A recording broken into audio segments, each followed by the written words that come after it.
नमस्कार, आप देख रहे हैं एलआर न्यूज। मैं हूं आपके साथ पलक शर्मा। आइए नजर डालते हैं खबर की ओर। सैफई उत्तर प्रदेश सपा प्रमुख अखिलेश यादव का कहना है, हमें उम्मीद है कि चुनाव आयोग आ रही है शिकायतों पर कार्रवाई करेगा। कई जगहों पर सुनने में आ रहा है कि बीजेपी कार्यकर्ता नेता बूथ कैप्चरिंग करना चाहते हैं। मैंने एक अधिकारी को देखा, यहाँ कौन लोगों को गाली दे रहा था। मैं मतदाताओं से बड़ी संख्या में मतदान करने और इस सरकार को हटाने की अपील करूंगा। उम्मीद है कि इलेक्शन कमीशन जो शिकायतें आ रही हैं, जो सूचनाएं मिल रही हैं, उस पर कार्रवाई करेगा। और कई जगह ऐसा सुनने को मिल रहा है जहां बीजेपी के कार्यकर्ता नेता बूथ पर कब्जा करना चाहते हैं।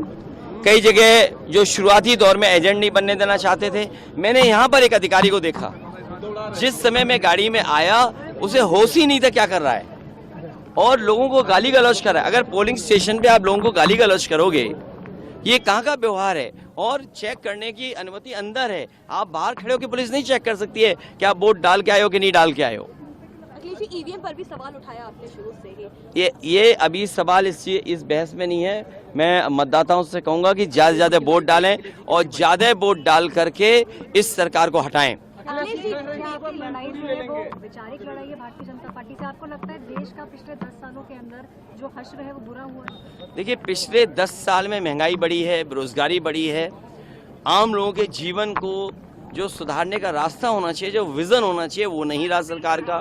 और हम किसी चीज़ को देखें, आज दवाइयों के दाम बढ़ गए हैं, ज़रूरत की चीज़ों के दाम बढ़ गए हैं, गाड़ियों की कीमत बढ़ गई है, बिजली महंगी खरीदनी पड़ रही है, और किसी के हाथ में नौकरी रोजगार नहीं है। आप विश्व गुरु बनना चाहते हैं, विकसित भारत बनना चाहते हैं, लेकिन पर कैपिटा इनकम क्या है आपकी?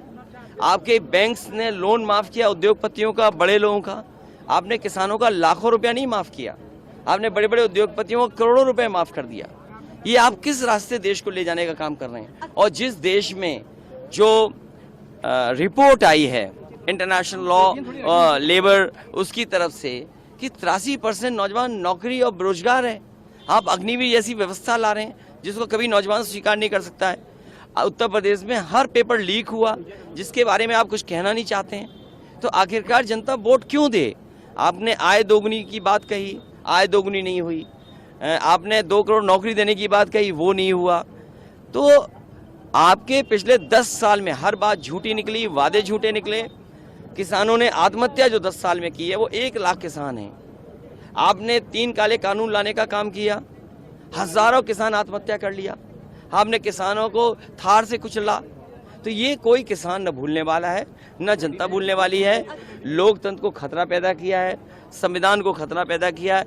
ये चुनाव जहां मतदाताओं से मैं कहूँगा एक वोट डाल करके अपनी जीवन की खुशहाली लाने के लिए रास्ते बनाएं, वहीं बाबा साहब भीमराव अम्बेडकर जी का दिया हुआ संविधान, उसको बचाने के लिए भारतीय जनता पार्टी के खिलाफ मतदान करें। अखिलेश जी, भाजपा कह रही है कि पोलराइज कर इस खबर में बस इतना ही। देखते रहे एलआर न्यूज।